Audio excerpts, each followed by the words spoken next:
Catherine Bernardo, Daniel Padilla nagbalikan, Kathniel fans. Nagpiesta ang mga loyal fans nina Catherine Bernardo at Daniel Padilla nang muling makitang magkasama ang dating magjowa.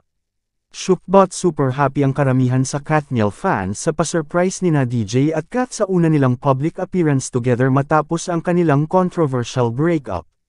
Magkasamang nag-perform ang ex-couple sa Christmas Special 2023 ng ABS-CBN na ginanap sa Smart Araneta Coliseum. In fairness, base sa kanilang production number at sa naging galawan nila on stage, mukhang maayos naman ang kanilang relasyon ngayon bilang ex-lovers. Nagpiesta ang mga loyal fans nina Catherine Bernardo at Daniel Padilla nang muling makitang magkasama ang dating magjowa. Shook but super happy ang karamihan sa Kathniel fans sa pa-surprise nina DJ at Kath sa una nilang public appearance together matapos ang kanilang controversial. In fairness, base sa kanilang production number at sa naging galawan nila on stage, mukhang maayos naman ang kanilang relasyon ngayon bilang ex-lovers. Magandang signs ito para sa mga Kathniel fans na patuloy na umaasa na magkakaroon ng second chance o part 2 ang 11 years na relasyon nina DJ at Kath.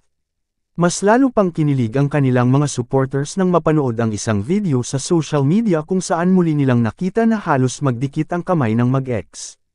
Okay lang yan Daniel, huwag mong intindihan yung mga taong nasa paligid mo na walang sinabi na maganda, basta ang palagi mong tatandaan, wala kang ginagawang tama.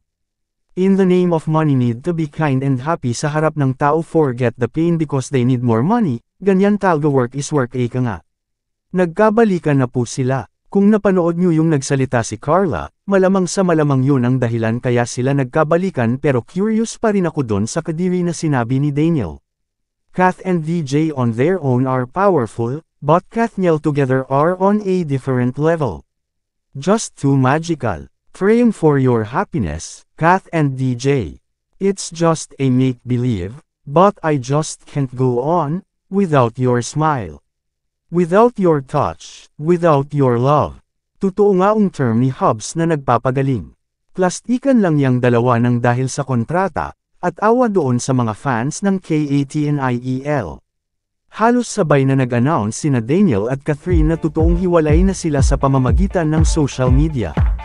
This Mr. Kasag pa subscribe for more videos updates.